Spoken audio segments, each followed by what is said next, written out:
berganti. Meski tiada seorang pun yang pedulikan hidupmu, jangan kau berputus asa, masih ada yang pedulikanmu. Dialah Yesus Gembala yang baik, yang selalu setia mengasihimu. Dialah Yesus Gembala yang baik, yang selalu setia mengasihimu. Dengan kasih-Nya yang sempurna, Dia akan menolongmu.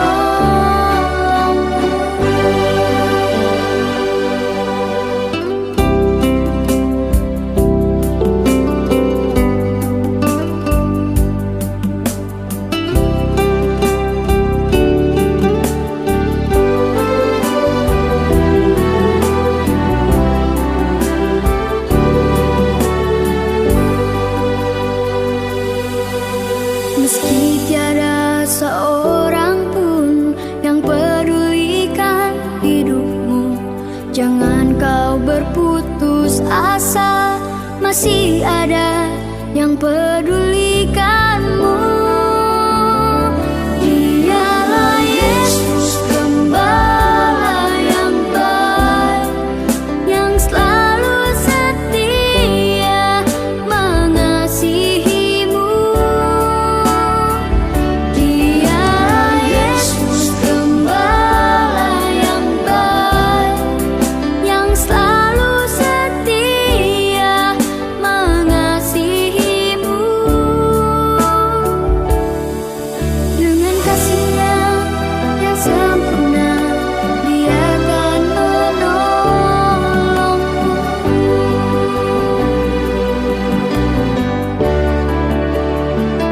Dialah Yesus Gembala yang baik, yang selalu setia mengasihimu.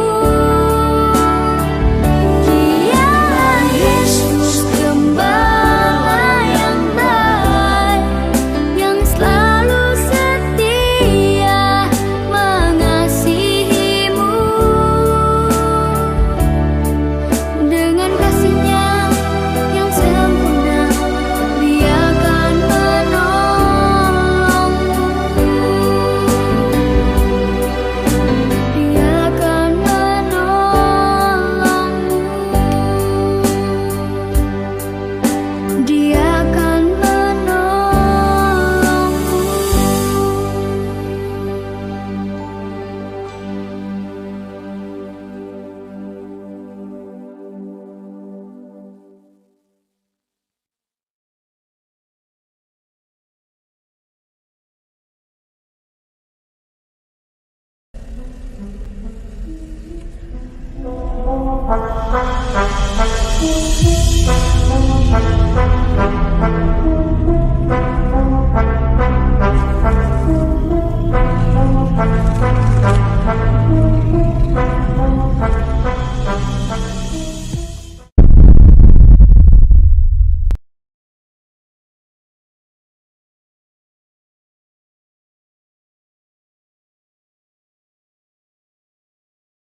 Selamat malam, menghadirkan kesaksian dari para murtadin yang menerima Yesus dalam hidup mereka. Pada malam hari ini kita memiliki tema mengenai gembala yang baik. Ialah gembala yang baik tidak akan pernah membiarkan satupun dombanya yang hilang, dan Dia akan menemukannya, bahkan Ia rela meninggalkan sesaat dombanya yang ada dan pergi mencari dombanya yang terhilang. Dikutip dalam Lukas 15 ayat 3-7, Yesus Kristus ialah Sang Gembala itu sendiri, yang telah menemukan domba yang dikasihinya, yaitu Dian Juanita, mendekapnya dengan kasih dan menyelamatkannya. Center of Indonesia Apologetics sangat merasa bersyukur dan ikut bersukacita dapat mengundang Dian Juanita, wanita yang sangat luar biasa dan berani.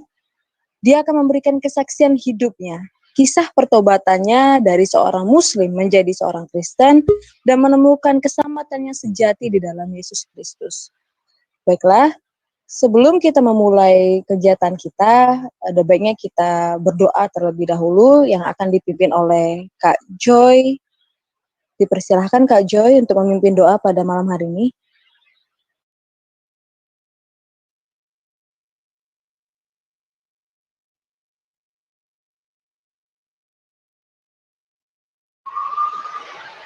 Dipersilahkan Kak Joy.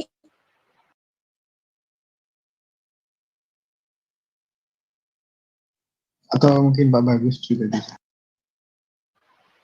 Baiklah, kalau Oke. begitu Pak Bagus bisa Ya. mewakili Kak Joy. Suara saya kedengaran ya? Iya Pak, puji Tuhan. Oke, ya. Kita berdoa.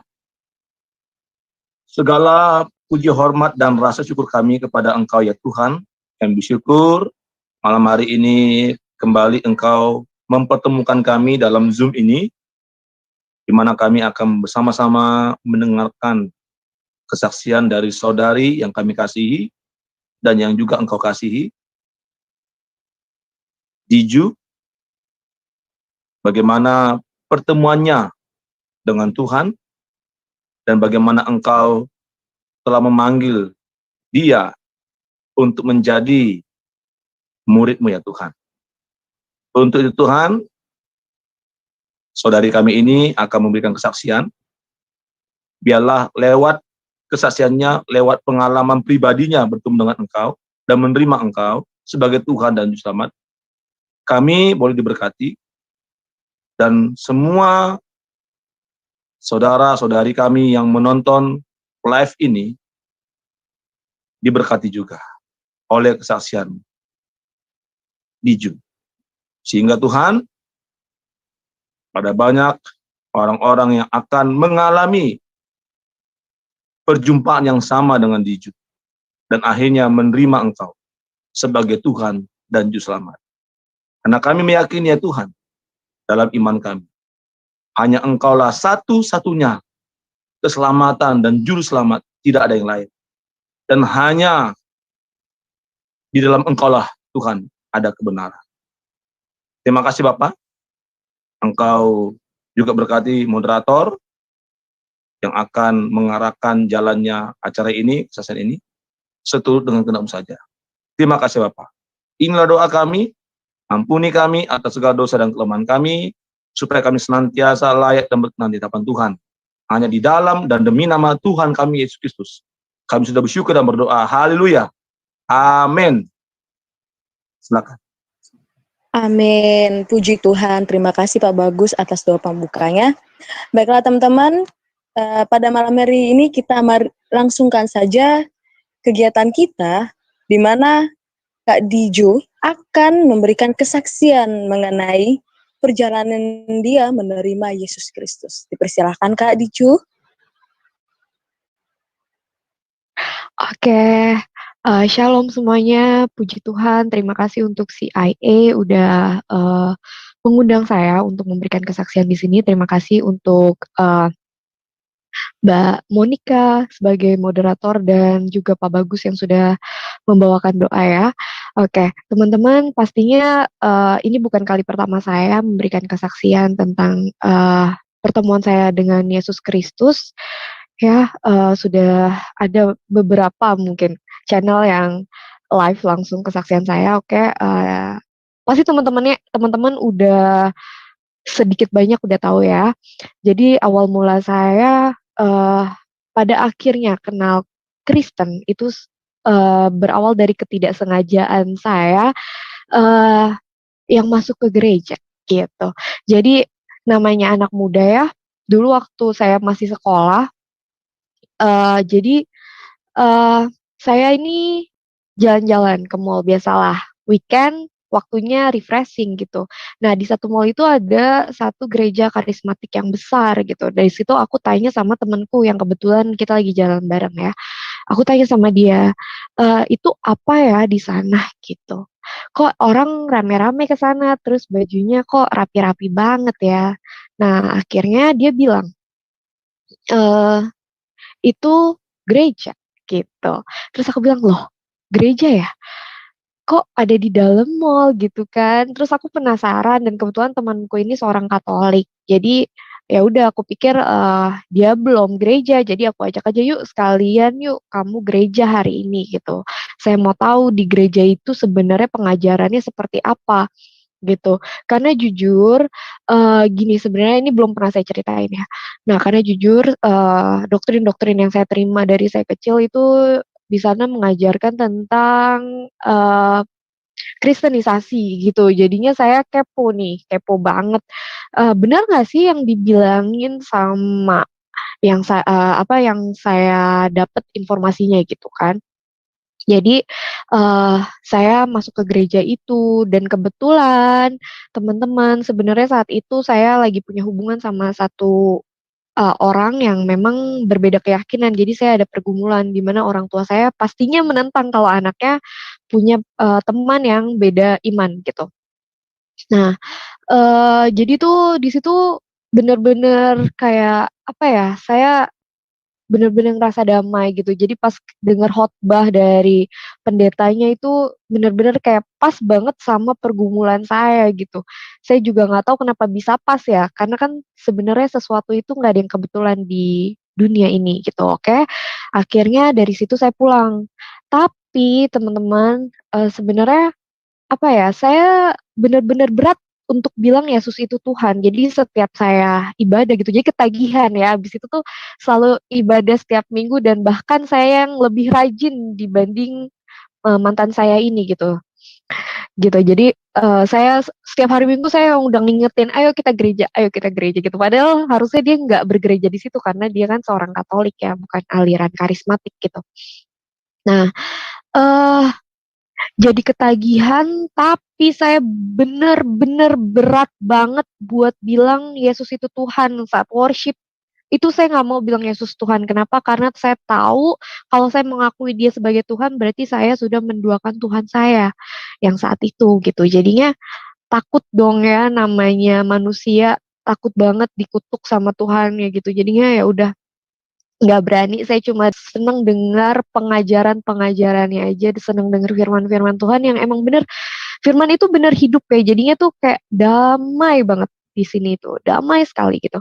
Oke, akhirnya, saya putus tapi nggak tahu kenapa saya tetap rindu untuk ke gereja gitu, karena saya kira dulu saya gereja tuh karena ingin menyenangkan hati dia, gitu. Ternyata pas saya putus saya tetap rindu tuh ya kan datang ke gereja, bahkan saya gereja sendirian, Natalan sendirian, datang ke gereja gitu. Sedih sih yang lain sama keluarga, terus kayak, "Oh begini ya rasanya," gitu. Terus ya udah, akhirnya teman saya juga bilang waktu itu saya kebetulan putus, terus saya ngerasa saya punya kepahitan sama mantan saya ini, teman saya bilang, "Kamu mau ikut nggak di gereja saya ada kelas pemulihan?" Gitu. Nah terus, "Oh gitu ya Ci," gitu kan, "jadi kamu nanti bakalan punya satu mentor dan kamu bisa curhat apapun itu dan dia akan memberikan kamu masukan, insight-insight yang, apa ya, bijak gitu, nggak akan memihak antara dia atau kamu. Jadi benar-benar, eee, baguslah gitu ya." Ya udah saya tertarik dong karena saya rasa saya butuh ditolong gitu. Tapi pas prakelas dijelaskan, kalau habis kelas itu akan ada lahir baru gitu, otomatis itu kan baptisan ya. Nah, karena itu baptisan teman-teman, saya takut banget. Kenapa? Karena saya, waktu itu masih sekolah. Saya masih sekolah, terus juga ada keluarga saya yang, dulunya gini, jadi sepupunya papa saya, dia menikah sama cowok gitu ya, dia menikah, cowoknya itu dulu Kristen, masuk Islam karena menikah, terus di pertengahan perjalanan pernikahan mereka, cowoknya ini balik lagi. Nah, menjadi Kristen. Nah, saat cowoknya ini balik lagi jadi Kristen, disitulah keluarga saya, papahnya saudara sepupu papa saya ini meninggal gitu karena serangan jantung. Nah, di situ tuh saya mikir kalau saya ikutan nih kayak gini nih, tiba-tiba orang tua saya tahu saya Kristen gitu kan, saya masuk Kristen, wah gila, nanti kenapa-napa lagi sama orang tua saya gitu, entah sakit entah apa. Karena pas saya menjalin hubungan aja gitu sama eh, mantan saya ini, itu pas papa saya sakit saya ditelepon sama kakaknya papa saya. Dia bilang, pas saya lagi masih jalan pulang tuh. Nah, dia bilang gini, tuh gara-gara kamu adik saya sakit ya. Awas ya kamu kalau adik saya sampai kenapa-napa itu semua karena kamu. Nah, di situ tuh saya kayak, duh nggak kuat banget gitu kan. Oke, nggak kuat banget ya teman-teman kayak misalnya kalau jadi alasan eh, kenapa-napa sama orang tua gitu. Takut dong jadi anak durhaka karena tahu sendiri kan kita cari ridho siapa lagi gitu. Orang tua kan wakilnya Tuhan di dunia ini gitu. Kita nggak boleh sembarangan sama orang tua. Nah, akhirnya saya nggak mau gereja lagi. Saya takut. Saya takut nggak mau gereja, saya takut banget. Karena saat itu saya mikir kekristenan itu adalah sebuah agama ya, adalah suatu agama. Ternyata saat saya belajar sekarang itu bukan agama ya teman-teman. Menjadi seorang Kristen itu adalah sebuah keputusan. Nah, oke, lanjut dari situ, akhirnya pulang dari kelas prakelas itu tuh saya nangis sejadi-jadinya, galau banget, aduh harus kayak gimana ini gitu kan. Satu sisi saya butuh ditolong, tapi di sisi lain, eee, ini ada yang waiting room. Oke, tapi di sisi lain, apa ya, tapi di sisi lain saya takut harus kayak gimana gitu kan. Saya belum benar-benar belum paham ajarannya seperti apa karena sangat bertentangan yang saya tahu ya saat itu, oke.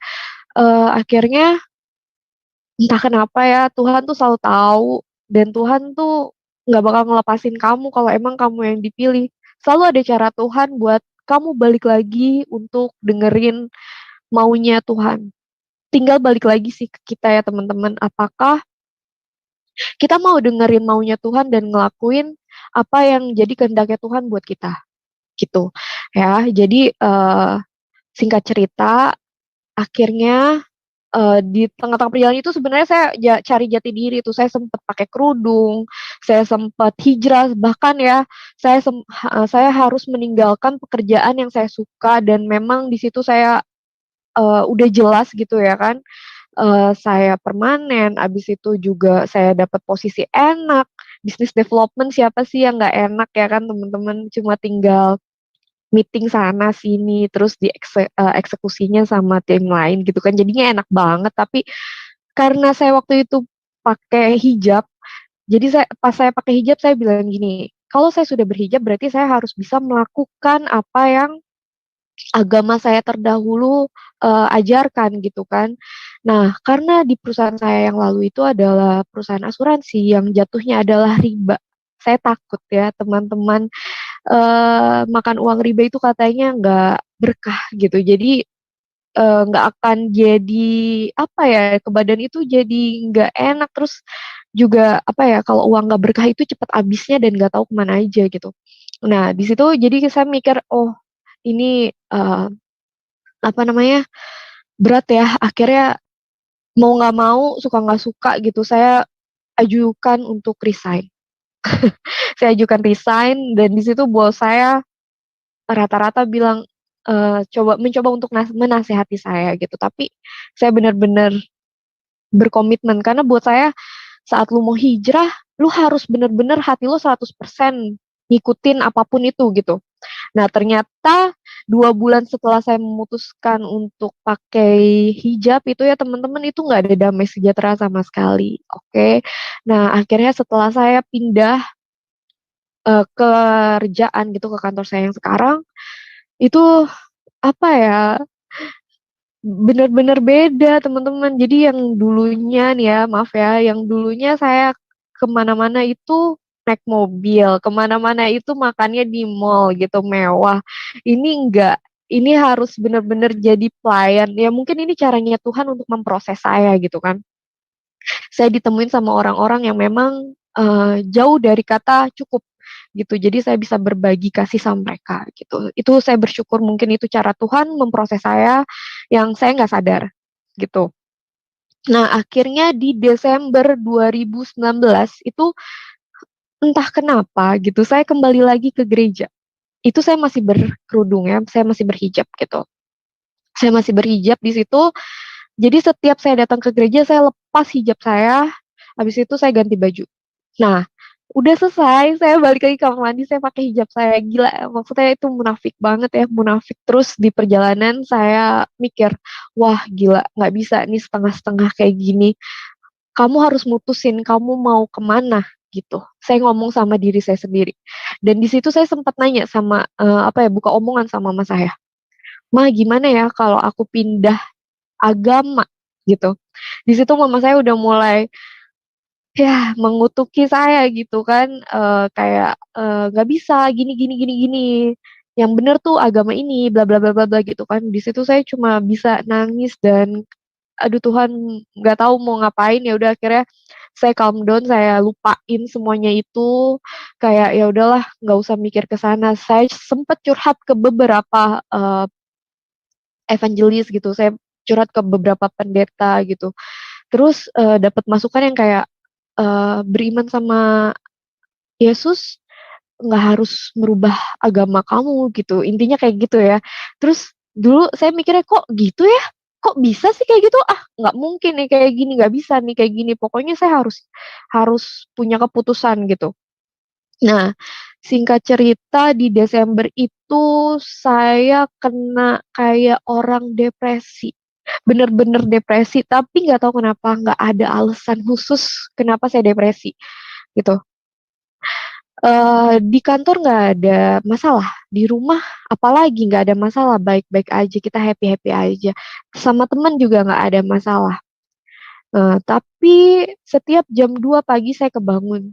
Saya nangis-nangis, di situ saya ngerasa kesepian banget, bener-bener kayak nggak ada siapa-siapa di dunia ini. Terus kayak saya bener-bener hidup sendirian gitu. Itu kayak, "Ya Tuhan, aku harus kayak gimana?" Gitu, kayak, "Kenapa sih gue kayak gini? Apa karena gue jauh dari orang tua?" Karena jujur saya kerja di sini ini kali pertama saya jauh dari orang tua saya. Saya nggak pernah keluar rumah, bahkan nginep-nginep aja sama orang tua saya tuh suka dicariin gitu. Jadi ini bener-bener kali pertama saya jauh. Nah, itu kayak apa karena homesick ya, apa karena kehidupan saya semuanya ada di Jakarta gitu kan, orang tua saya di sana, teman-teman saya di sana gitu. Ternyata, bukan gitu. Jadi pas tanggal 24 itu saya mutusin untuk pulang ke rumah, saya nggak mau gereja tadinya. Tapi nggak tahu akhirnya saya ke gereja dan di situ saya mulai sembuh. Nah, sebelum saya pulang itu sebelum saya gereja tuh paginya saya masih kerja. Terus teman saya yang emang ada di Jakarta, di cabang yang Jakarta, dia bilang kayak gini, "Lo ngerayain Natal nggak sih, Di?" Gitu kan. "Enggak, gue nggak ngerayain Natal, tapi gue bingung gitu. Gue seneng dengar firman Tuhan, gue nggak terlahir secara, Kristen ya, tapi gue sendiri apa ya, udah nggak nyaman sama agama gue," gitu kan. Terus dia bilang, "Lo percaya nggak kalau Yesus itu Tuhan?" Dia tanya gitu. Terus saya cuma bilang, "Aduh nggak bisa jawab, gue bener-bener bingung kalau untuk masalah itu," gitu. Karena di agama gue gitu, Yesus itu ya cuma nabi gitu, Isa Al-Masih kan, cuma nabi gitu, nabi biasa bukan Tuhan, dan nggak ada Tuhan selain Allah gitu. Jadi berat banget buat gue buat mengakui kalau Yesus itu Tuhan gitu. Akhirnya pas malam Natal itu, Tuhan kayak ngejawab gitu, kayak dia bilang sama dari lewat si hamba Tuhannya ya, dari pendetanya bilang, "Yesus itu Immanuel, 100% manusia, 100% Tuhan," gitu. Jadi kayak di situ nggak tahu kenapa gitu, saya ngerasa saya dapat jawaban. Nah terus, di khotbahnya juga bilang kayak gini, "Kamu mau kemana lagi sih? Papa tuh udah nunggu kamu dari kemarin, papa udah nunggu kamu gitu. Kamu ngumpet kemana lagi?" Gitu. Kalau papa maunya kamu, ya kamu gitu. Kamu mau ngumpet kemana pun aku tahu kamu di mana gitu, ya. Nah di situ saya ngerasa kayak, "Oh ya, apa iya ya gue?" Gitu kan. Tapi kenapa harus gue gitu, kayak aku tuh jauh dari kata baik ya teman-teman, nggak ada baik-baiknya gitu. Mmm, apa ya, kita manusia nggak ada yang sempurna ya pastinya gitu, tapi kenapa saya gitu. Terus ada firmannya lagi bilang kayak gini, "Karena, Tuhan datang ke dunia ini bukan hanya orang untuk orang benar saja, tapi untuk orang yang berdosa supaya mereka bertaubat gitu kan. Jadi di situ saya kayak ngerasa Tuhan ngomong sama saya. Nah, akhirnya saya cerita sama teman saya. Gue udah tahu nih jawabannya dari pertanyaan lo apa, Yesus itu Tuhan atau bukan gitu. Saya jawab, terus dia bilang, lo mau nggak ketemu sama kakak rohani gue gitu. Dia pendoa juga di gereja gue, lo curhat aja sama dia karena dia dulunya juga seorang muslim. Bilang gitu. Oh iya, oke boleh. Tapi nggak langsung ketemu ya teman-teman gitu. Jadi bener-bener itu makan waktu. Kenapa kayak balik lagi kan panggilan Tuhan mungkin udah ada gitu. Tapi kadang kita yang nggak ngeresponinnya dengan tepat gitu. Akhirnya satu hari saya bener-bener lagi pulang, terus tadinya males banget untuk ketemu si kakak gitu, tapi nggak tahu dorongannya besar banget. Akhirnya saya temuin dia ke gerejanya. Nah, ternyata di situ lagi acara doa buat pekerja, buat pelayanannya besok. Jadi pas banget ketemu gembalanya dan segala macamnya itu di situ saya bingung mau ngapain. Nah, pulang dari situ baru kita curhat-curhatan kan. Nah, saya bilang sama kakak saya, yang kakak rohani saya juga saya anggapnya sekarang gitu, saya cerita sama dia, "Ini saya harus kayak gimana?" Gitu. Nanti kalau saya jadi Kristen, gimana kalau saya sakit, saya meninggal gitu, siapa yang mau urus saya gitu, kalau misalnya keluarga saya buang saya gitu. Terus kakaknya bilang, "Udahlah kamu tenang aja." Nah, pas lagi doa itu, saya dapat firman yang kayak, aku nggak hafal firmannya seperti apa, tapi aku ingat intinya seperti ini, "Siapa yang ingin mengikut aku tapi, eee, dia masih ada urusan sama dunia ini, kayak dia harus menguburkan bapaknya itu, kayak dia tidak layak bagiku." Nah, di situ sebenarnya itu bener-bener ngerema banget di aku, cuma aku waktu itu belum sadar gitu. Jadi waktu itu aku bilang sama kakak, bilang kayak gini, "Kak, aku belum siap dibaptis karena orang tua saya belum tahu. Saya mau dibaptis, kalau misalnya orang tua saya udah tahu," gitu. Itu makan waktu saya coba cari, waktu sama orang tua saya, "Pa, Ma, aku mau ngomong, Pa, Ma, aku mau ngomong," gitu. Tapi saat, mau ngomong itu nggak keluar sama sekali, nggak keluar sama sekali ya. Akhirnya doa, bawa dalam doa, setiap hari bawa dalam doa. Sempat, ragu untuk ikut Yesus, sempat ragu. Nah, tapi ya teman-teman, balik lagi kalau Tuhan maunya kita ya kita gitu. Jadi pas banget di bulan Maret itu kan Desember ya kejadiannya, saya dapat panggilan itu yang menurut saya bisa, "Oh iya, mungkin ini gitu yang Tuhan mau," gitu. Itu saya bilang, "Tuhan bener nggak ya, eee, ini yang paling baik, maksudnya ini bener nggak ya jalannya, saya akan selamat kalau misalnya saya ikut Yesus," gitu. Apa, bakalan celaka gitu, takut banget kan. Jadi, "Maaf ya Tuhan kalau misalnya saya masih ragu," gitu. Dan itu bener-bener apa ya, dijawab gitu. Jadi pas saya sebelum ibadah di bulan Maret itu, di gereja yang berbeda ya teman-teman, kan karena waktu itu udah masuk pandemi jadi ibadahnya online. Nah, ibadahnya online terus, dengan pendeta yang beda, dengan gereja yang beda, saya dapat firman yang sama. Saya dapat firman yang sama, yaitu tadi, yang tentang, apa namanya, kalau Tuhan maunya kamu, ya kamu, gitu. Terus habis itu juga, Bapa datang ke dunia ini bukan hanya untuk orang yang berdosa saja, tapi orang yang benar saja, tapi untuk orang yang berdosa supaya mereka bertobat. Itu aku dapat banget dan terus si pendeta ini nyeritain tentang seorang yang dari agama Hindu, kalau nggak salah Hindu apa Buddha gitu, dia bener-bener akhirnya terima Tuhan Yesus. Nah, itu kok kayak, apa ya, kayak Tuhan tuh ngejawab aku lewat anaknya gitu. Ngejawab pertanyaan aku. Jadi di setiap saya punya pergumulan, saya bawa dalam doa, saya tanya Tuhan gitu, itu setiap saya buka Alkitab itu pas banget jawaban dari pergumulan saya. Jadi saya ngerasa, "Oh, ini cara Tuhan bicara sama saya." Di situ saya jadi makin kuat dan makin kuat gitu. Walaupun tadinya saya agak ragu ya teman-teman, karena teman saya juga ada yang masuk Islam gitu. Saya jadi kayak, kok dia masuk Islam dan gue mau ninggalin Islam gitu. Takut banget saya celaka gitu dan nggak tahu kenapa mungkin itu Roh Kudus ya. Jadi tuh bener-bener pas saya nerima kabar kalau dia pindah agama ke Islam, itu bener-bener dapat bisikan kayak, "Karena wanita," gitu. Beneran, serius nih, "Karena wanita." Oh gitu, masa sih gitu kan. segala sesuatu kan harus diuji ya, dan benar ternyata pas Juli saya dapat informasi dia menikah dengan teman kantornya gitu. Jadi saya ngerasa oke, berarti kalau misalnya itu kebenaran ya berarti memang Roh Kudus yang bekerja gitu.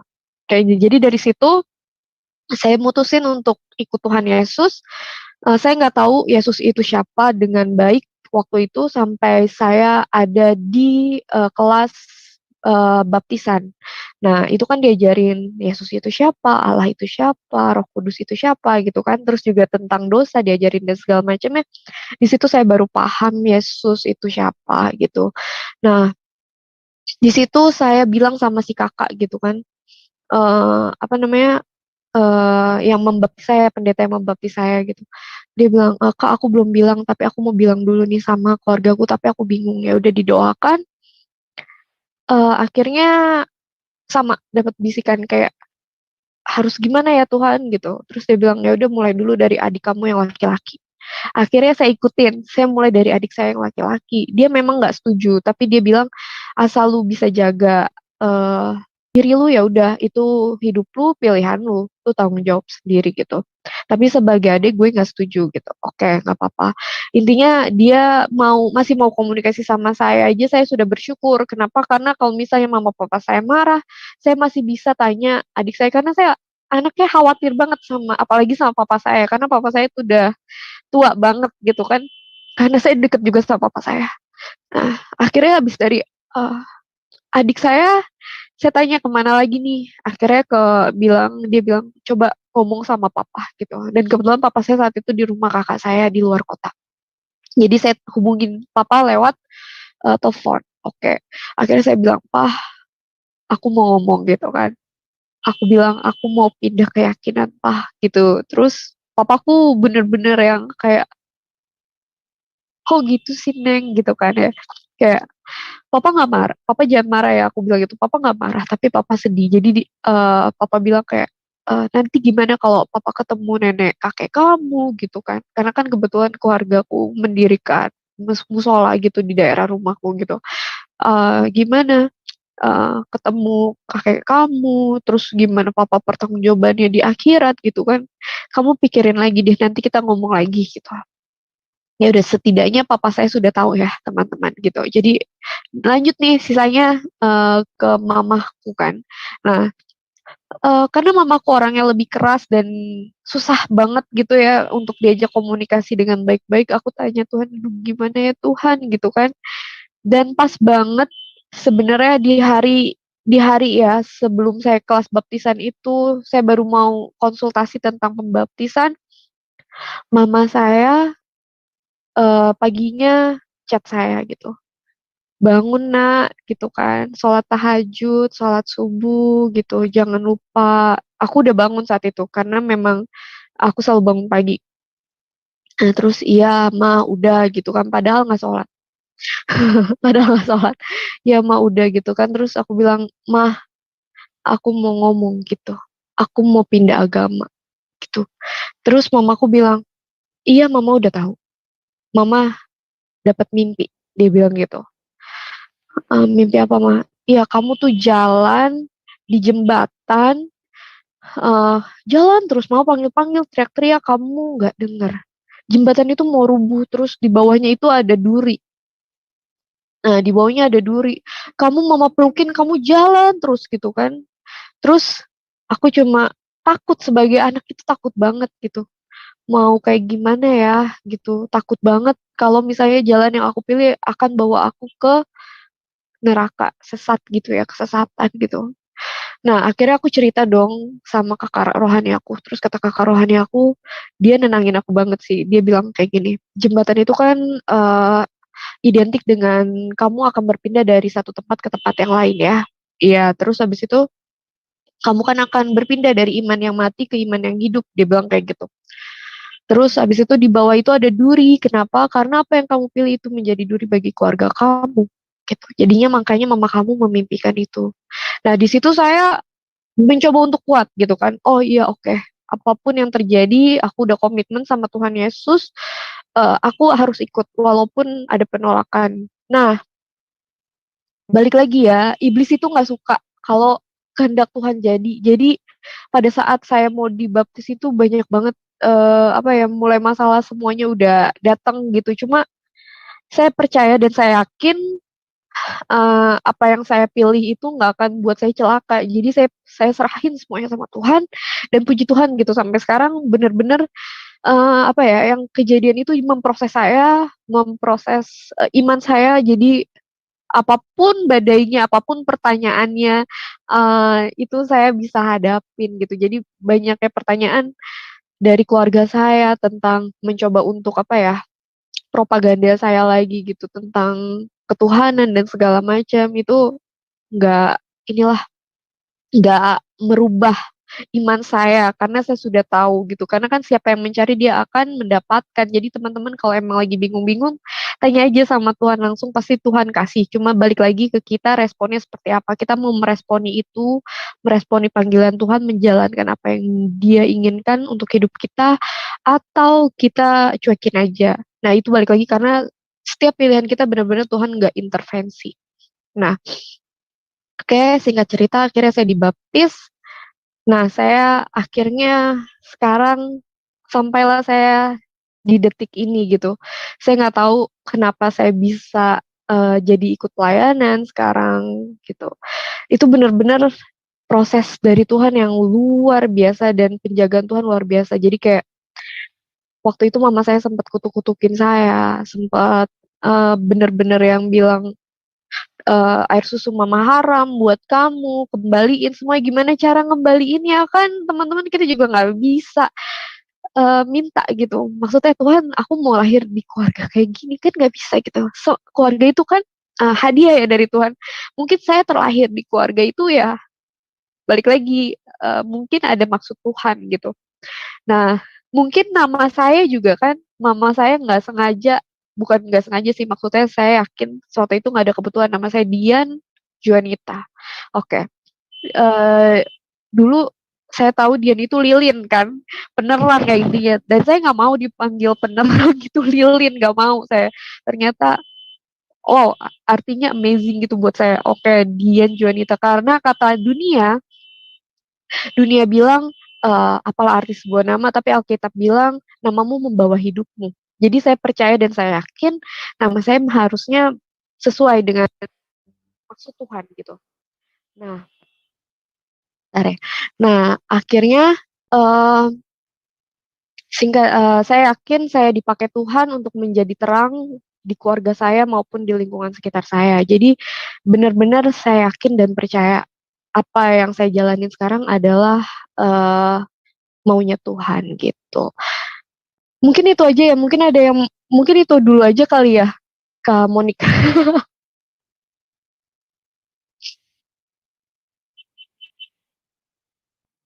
Halo. Halo Monik.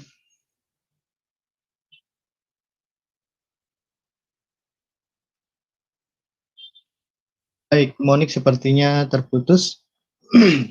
Mm-mm. Ya, saya perkenalkan ya, saya Edo. Terima kasih atas Ya, kesaksiannya, halo. Dian. Sangat luar biasa. Ya, Dari tadi saya menyimak setiap kata, bahkan yang tadinya saya mau sambil melakukan hal yang lain, saya nggak jadi karena ada berkat yang luar biasa saya dapatkan malam hari ini. Saya yakin juga teman-teman di sini juga merasakan hal yang sama. Apalagi nanti ya teman-teman di luar amin, sana amin. juga pasti akan mendapatkan berkat yang luar biasa dari kesaksian ini. Eh, Kali ini tidak ada Amin. sesi pertanyaan, tetapi saya mencoba untuk mengundang Ibu Sofiatul, salah satu advisor juga di komunitas CIA ini. Ibu Sofi, selamat malam Ibu Sofi. Saya buka mic-nya. Halo Bu Sofi.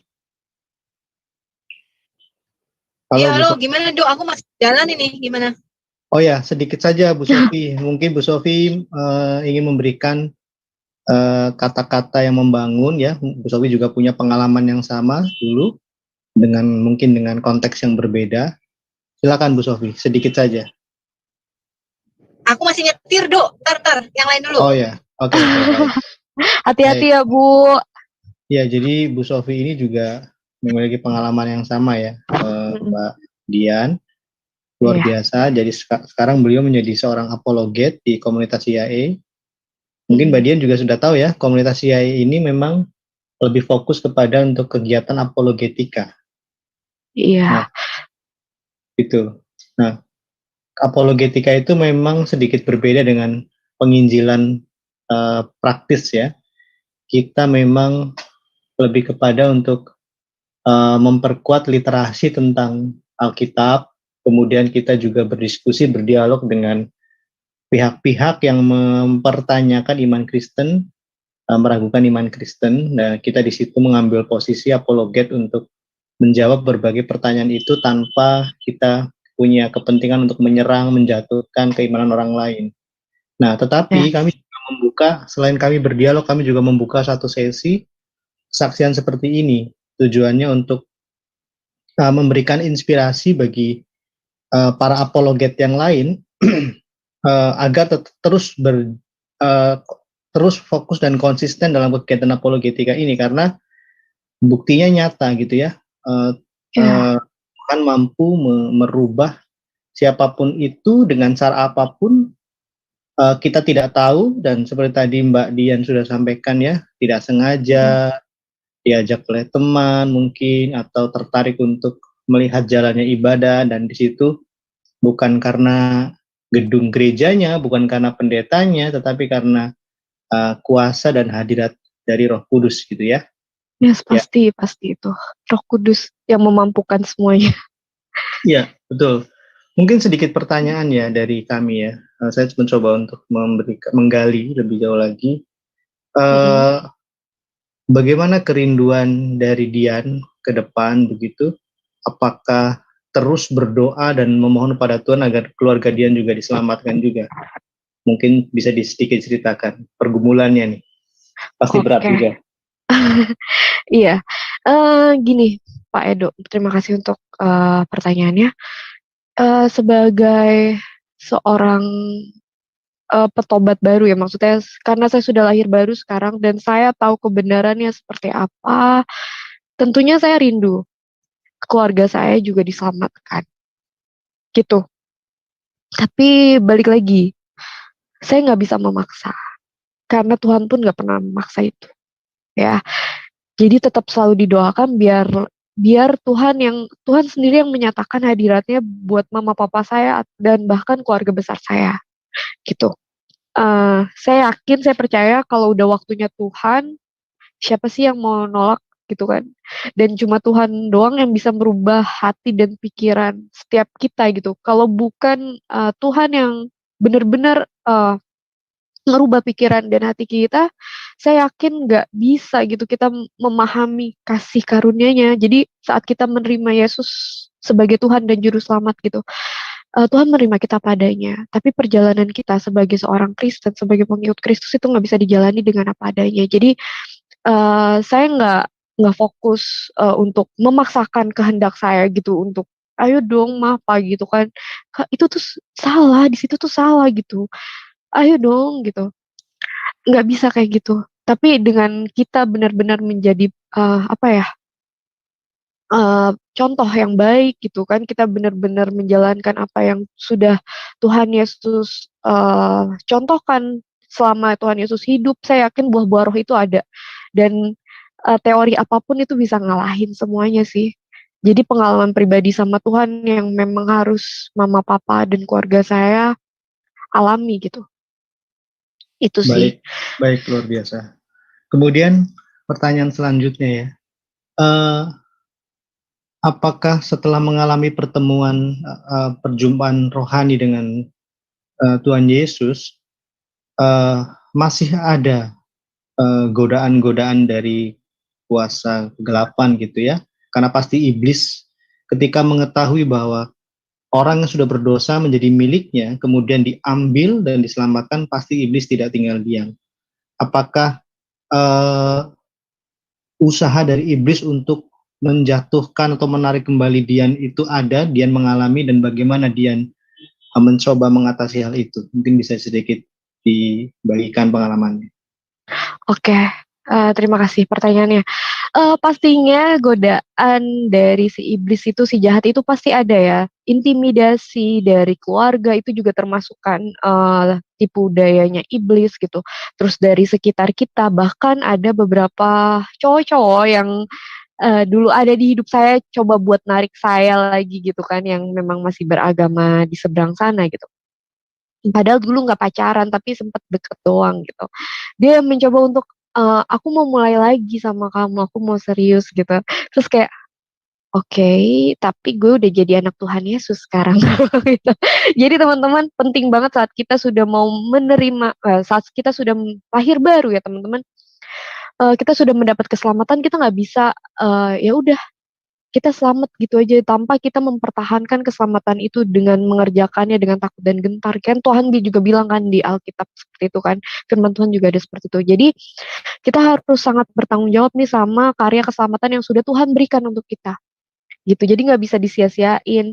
Nah, kamu perlu banget punya komunitas rohani dan kamu harus tertanam. Kalau misalnya kamu nggak punya komunitas rohani, ya susah melawan si iblis itu. Kalau misalnya ada komunitas gitu kan, kamu bisa ada tempat perlindungan, ada tempat cerita. Karena kan Tuhan bilang juga manusia itu nggak baik hidup sendiri saja kan. Jadinya kita memang perlu orang lain sebagai penolong kita gitu. Itu Wah, sih jangan jauh-jauh dari komunitas intinya. betul. Berarti memang eh, pergaulan kita atau bagaimana kita menempatkan diri untuk selalu dekat dengan Tuhan itu sangat Yes, penting ya. banget penting banget. Bahkan apa ya? Hai, mau nikah putus-putus. Oh, terus. Oke, tadi sampai mana Pak? Maaf ke Ya, distract. jadi sangat Ah, penting ya untuk kita menempatkan diri kita dalam lingkungan yang tepat, lingkungan yang kerohanian, yes, dan orang-orang yang tepat supaya kita juga tetap kuat karena kita tidak mungkin berjalan sendiri tapi membutuhkan juga bantuan doa, bantuan semangat dari teman-teman kita yang mengerti kita karena di situ Tuhan juga bekerja melalui teman-teman kita ya. Kira-kira seperti itu ya. iya benar-benar banget Pak. Soalnya gini, namanya manusia, kita kan sudah berkodrat dosa ya. Susah untuk Betul. kita tidak jatuh dalam dosa. Karena orang yang sudah apa ya? Maksudnya dia punya ilmu teologi yang bagus sekalipun, tapi kalau misalnya Iya. apa namanya? Dia tidak melekat erat sama Tuhan, dia bisa jatuh juga. Namanya manusia tuh dagingnya tuh kuat sekali gitu. Jadinya Iya. ini suara. Oke, jadinya benar-benar kita nggak bisa jalan sendirian. Kita nggak bisa jalan sendirian, kita harus terus melekat sama Tuhan, kita harus punya komunitas rohani, kita harus punya waktu terus sama Tuhan dan apapun yang kita lakukan sebenarnya harus banget kita mikir ini menyenangkan hati Tuhan gak ya? Kalau misalnya enggak ya udah nggak usah dilakukan gitu. Kalau enggak ya kita jatuh lagi gitu. Oke, baik. Saya pikir uh, ini akan sangat menginspirasi bagi teman-teman kita di luar sana yang menghadapi uh, masalah yang sama, tetapi juga bisa mengatasinya dengan baik, selalu dekat dengan Tuhan, selalu dekat dengan orang-orang yang bisa menguatkan. Ya, di sini ada yang sudah raise hand, mungkin ingin berbincang dengan Ian. Silakan, saudara atau saudari Christine, silakan. Ya, shalom. Hai, shalom. Shalom Mbak Diju. Shalom juga Ibu Christine. Iya, panggil kakak aja, aku masih Oh muda kakak. kok. Oh baiklah kak. Kalau boleh tahu Diju umur berapa ya? Aku masih 20-an lah. Oh, masih muda lah ya.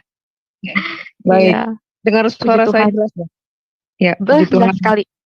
Jelas Iya. sekali kak. Ya, tadi saya agak terpotong sedikit saya masuknya. Saya cuma mau tanya ini, Mbak Diju, apakah benar-benar perjumpaan dengan Tuhan Yesus gitu ya?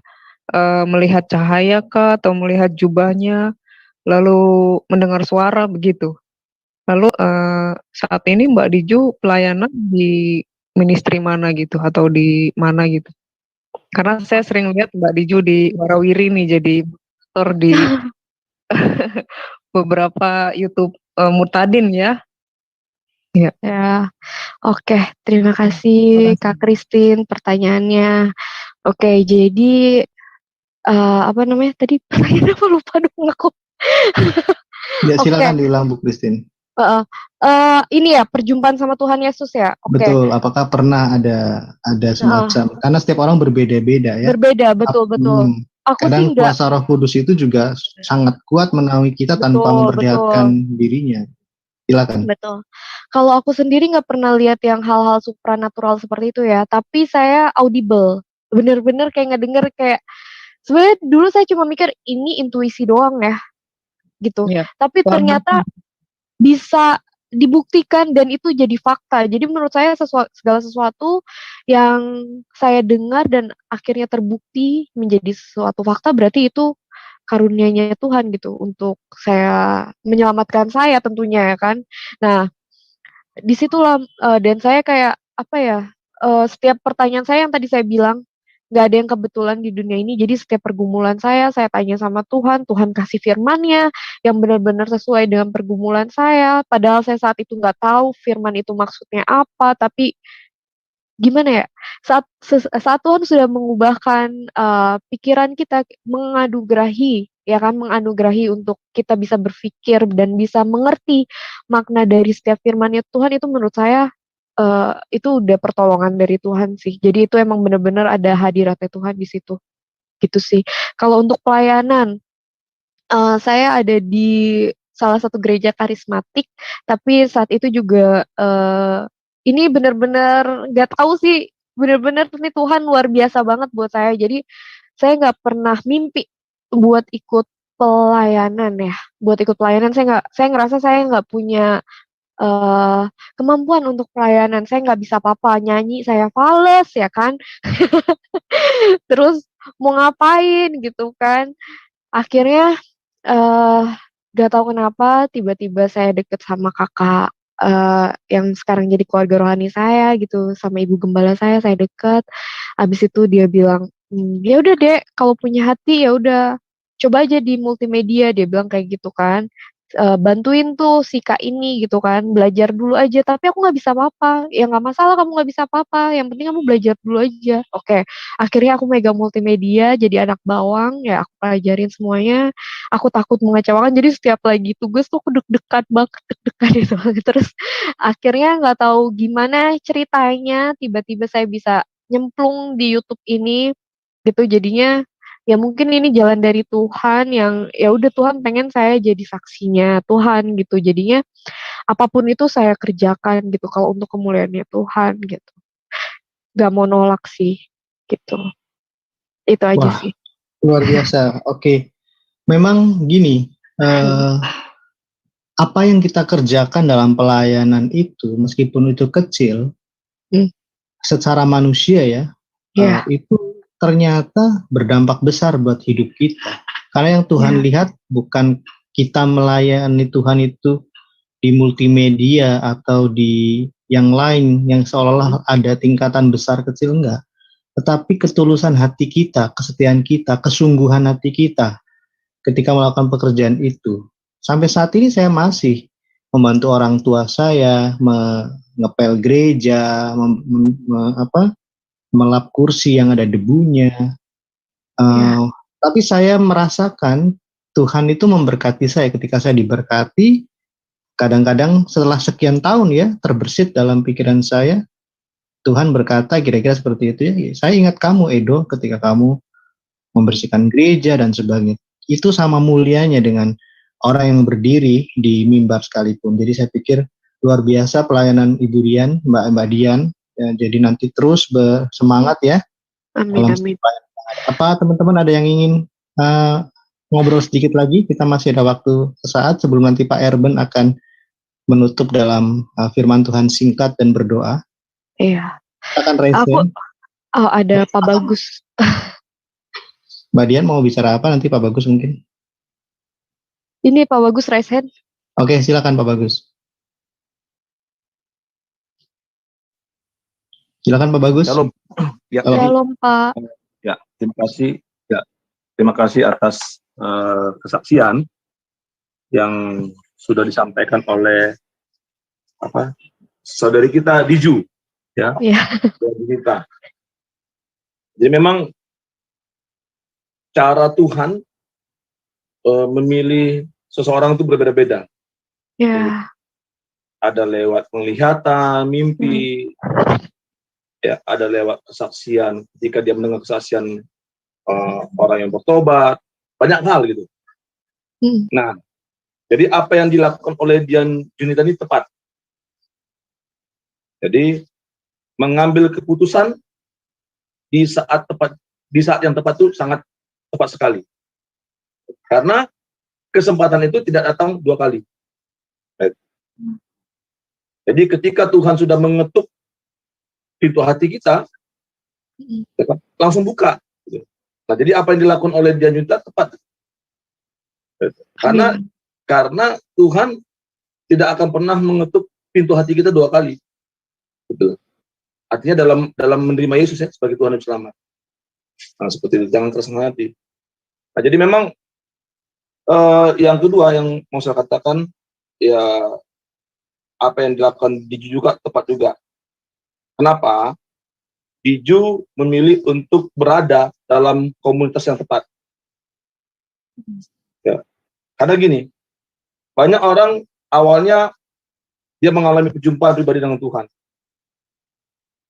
Tapi ketika dia tidak berada dalam komunitas yang tepat, dia balik lagi. Ada seperti itu. Ada. Jadi memang kayak Mbak Dian Junita ini, ya, untuk para mutadin yang lainnya itu harus memilih komunitas yang tepat. Kenapa? Karena memang basic kita kan dari tadinya belum percaya kepada Yesus, belum memiliki pemahaman yang benar akan Tuhan, akan Allah itu. Sekarang kan sudah berbeda. Jadi memang harus memilih untuk berada di komunitas yang tepat. Nah, yang ketiga, dan sama kata ini, ketika para mutadin ini, termasuk juga Mbak Dian, ya, memilih untuk menerima dan mengakui sebagai Tuhan Selamat, harus juga mau belajar, mendalami apa itu sebenarnya iman kekristenan. Betul. Dengan siapa? Dengan pengajar yang tepat juga. Nah, gitu. Karena ketika kita, contohnya saya, ya, mutadin, saya kan perlu diisi hati saya, iman saya, dengan pemahaman yang baru tentang Allah yang benar, Tuhan yang benar. Nah, saya harus mencari pengajar yang tepat.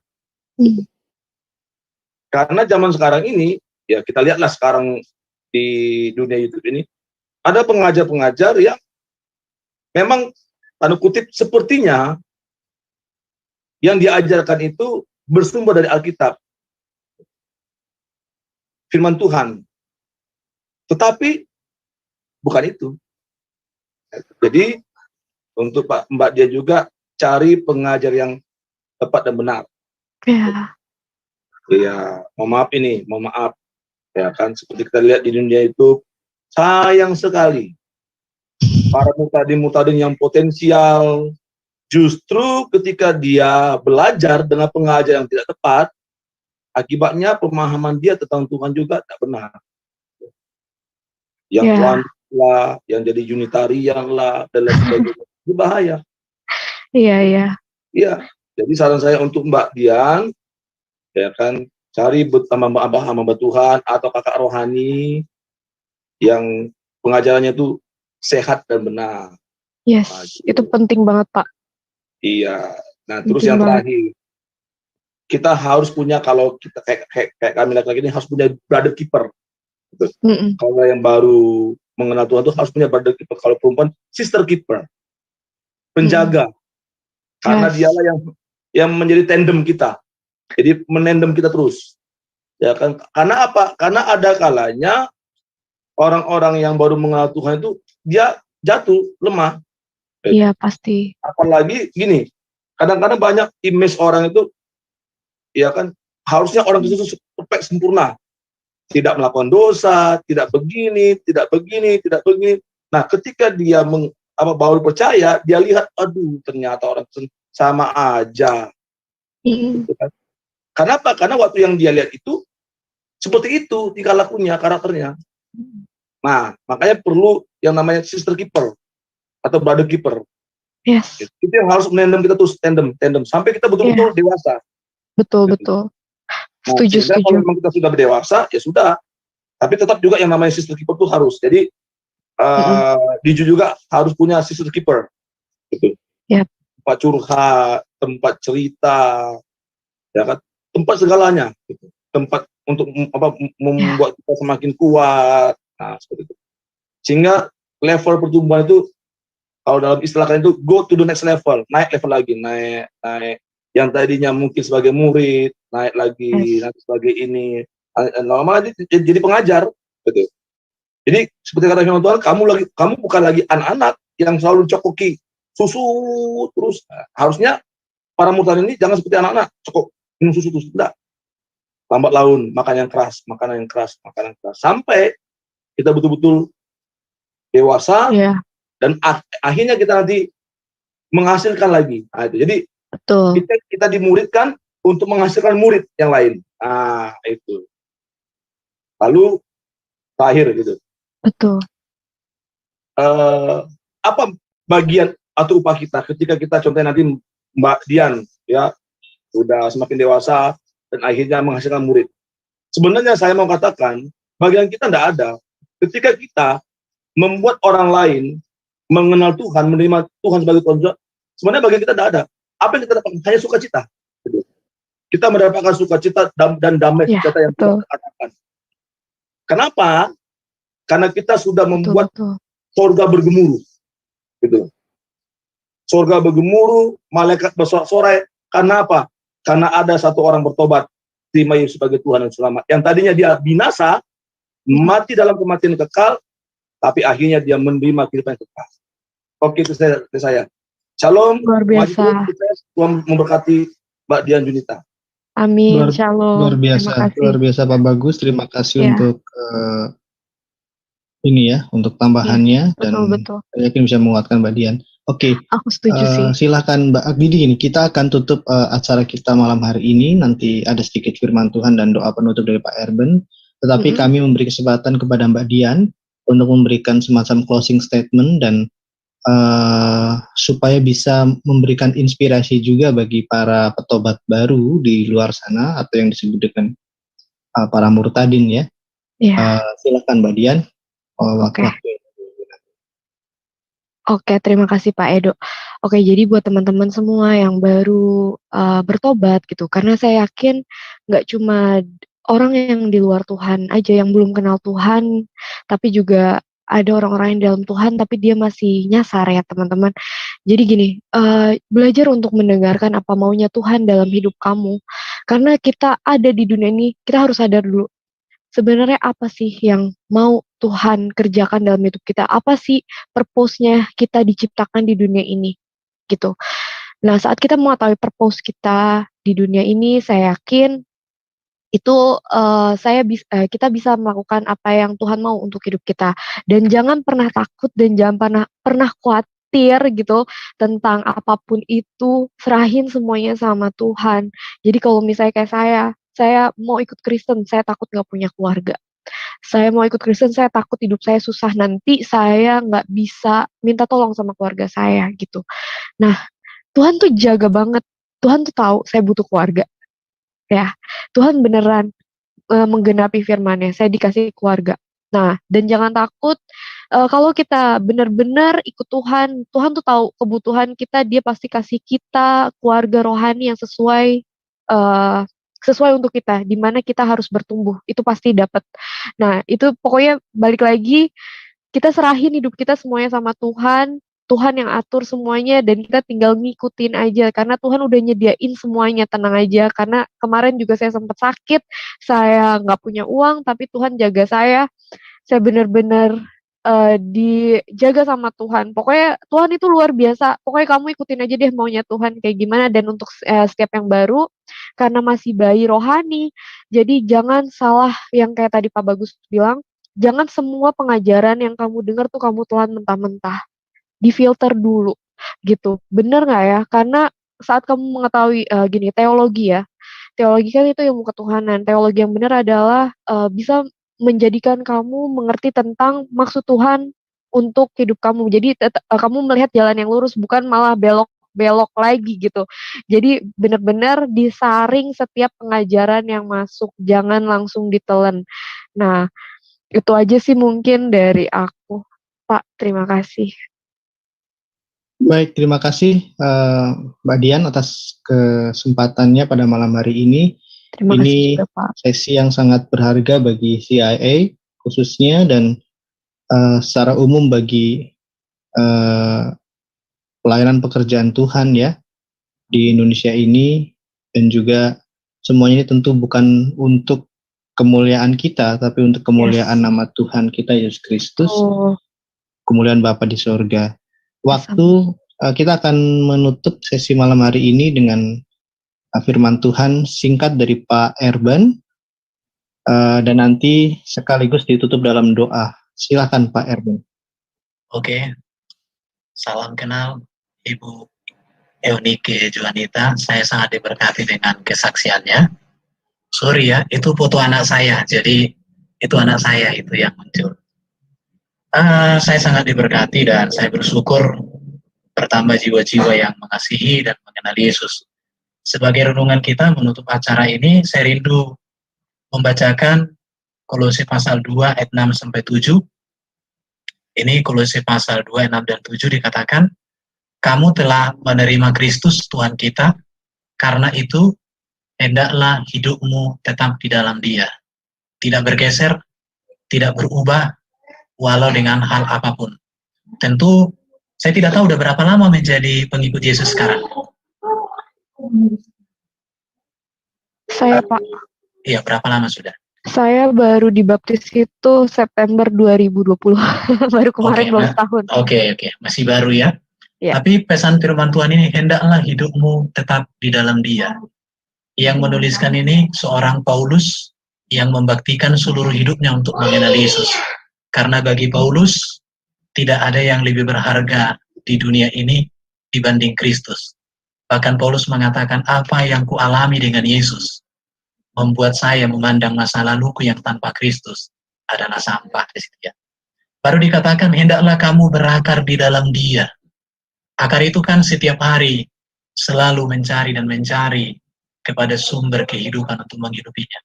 Baru dikatakan, dan dibangun di atas Dia. Jadi, di sini dikatakan, di dalam Dia kita hidup. Di dalam Dia kita berakar. Di dalam Dia kita dibangun. Makanya tadi dikatakan Pak Bagus, mencari pengajaran-pengajaran firman Tuhan yang membangun. Baru hendaklah kamu bertambah teguh dalam iman yang telah diajarkan kepadamu. Dan hendak hatimu melimpah dengan syukur. Jadi saya mau katakan, perjumpaan dengan Yesus ini adalah cinta sejati yang sesungguhnya lebih tinggi daripada jatuh cinta dengan orang yang kita cintai loh ya. Betul.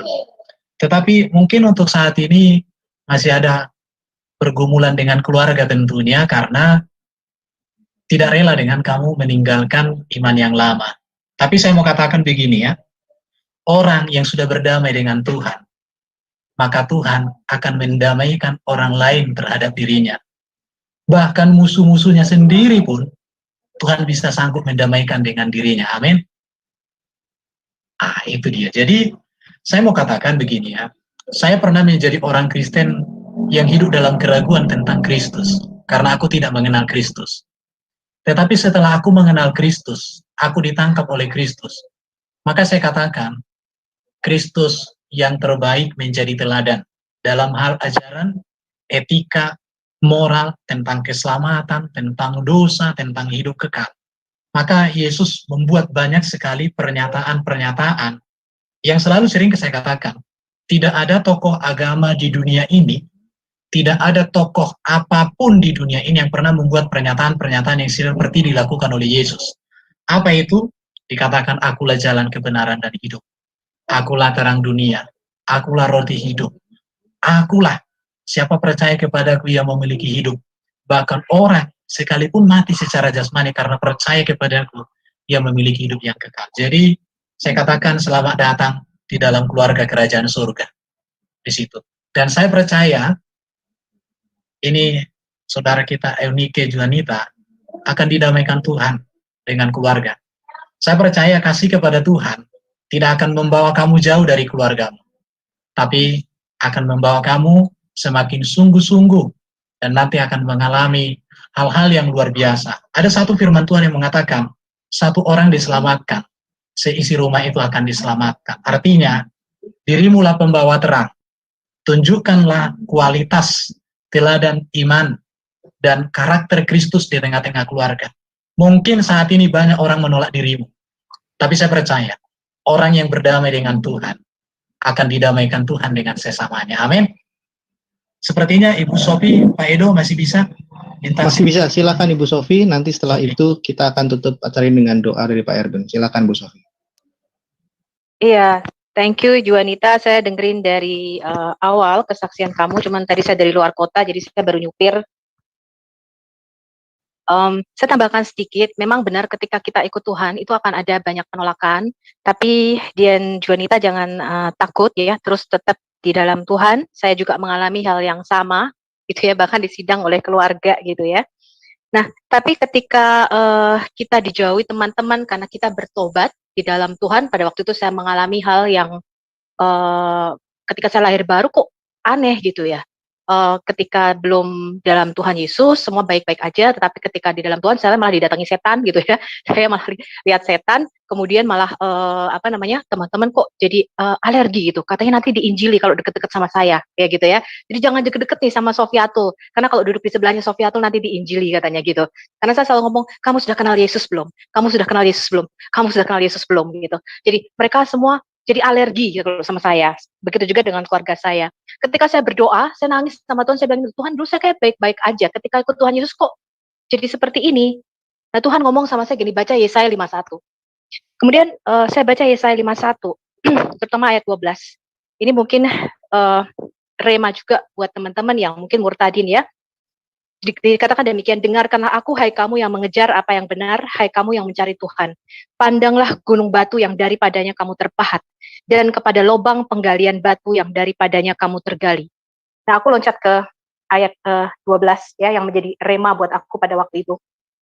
Tuhan ngomong begini, akulah yang menghibur kamu. Siapakah engkau, maka engkau takut terhadap manusia yang memang akan mati, terhadap anak manusia yang dibuang seperti rumput. Sehingga engkau melupakan Tuhan yang menjadikan engkau, yang membentangkan langit dan meletakkan dasar bumi.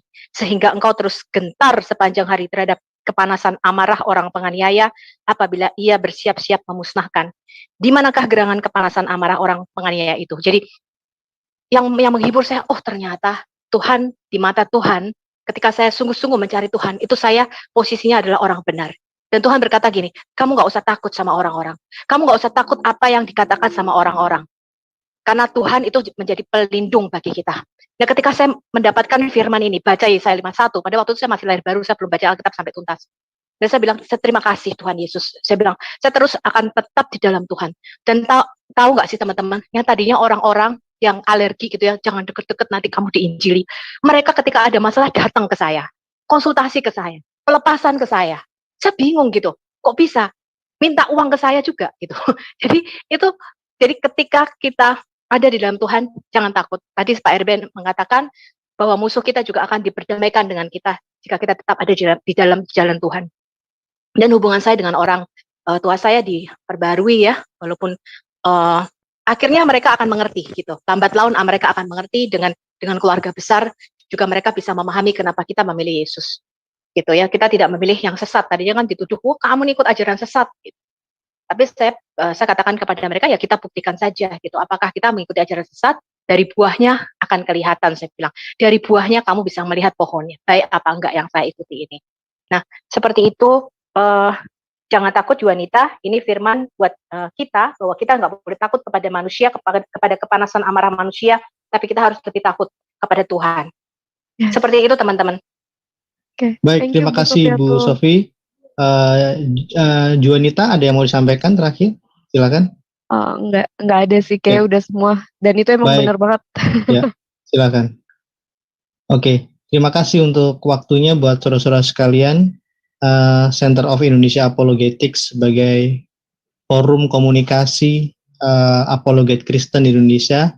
sangat bersukacita malam hari ini mendengarkan kesaksian yang sangat luar biasa memberkati kita semua yang ada di sini, terlebih memberkati orang yang ada di sana, dan yang terpenting adalah semuanya ini bagi hormat dan kemuliaan Allah Bapa kita di sorga dan anak yang tunggal yaitu Yesus Kristus.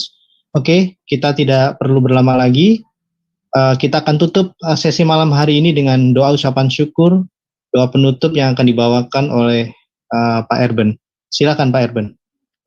Oke, kita berdoa.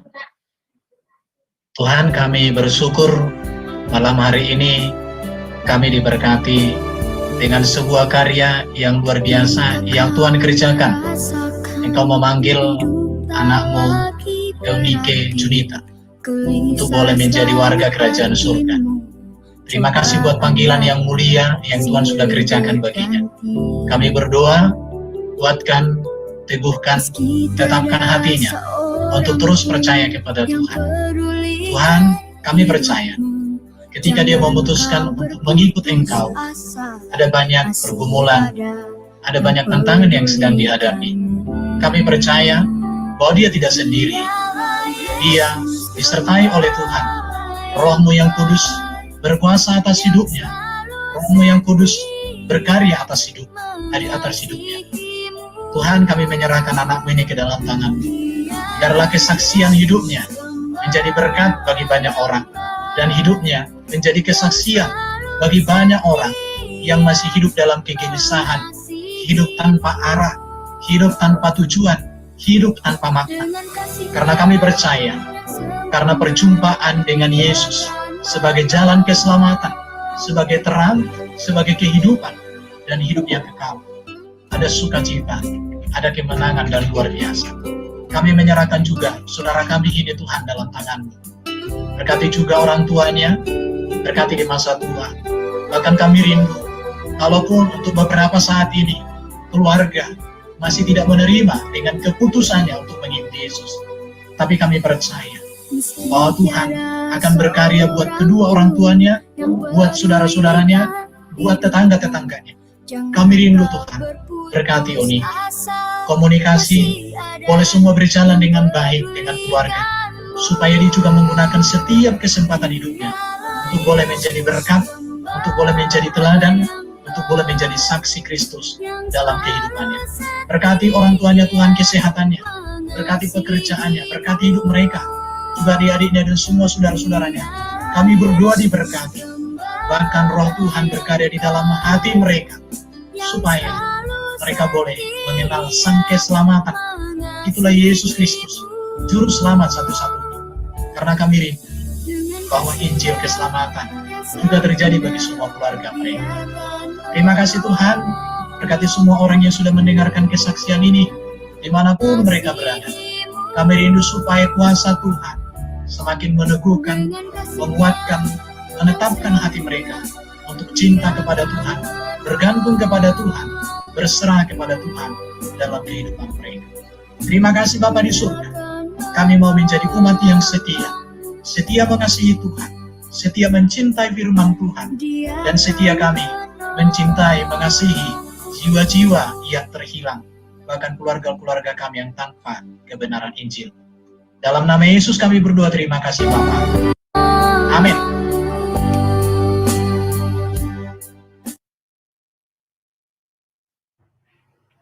Baik, terima kasih.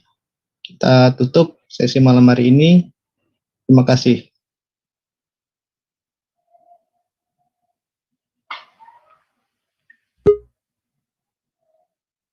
Terima kasih.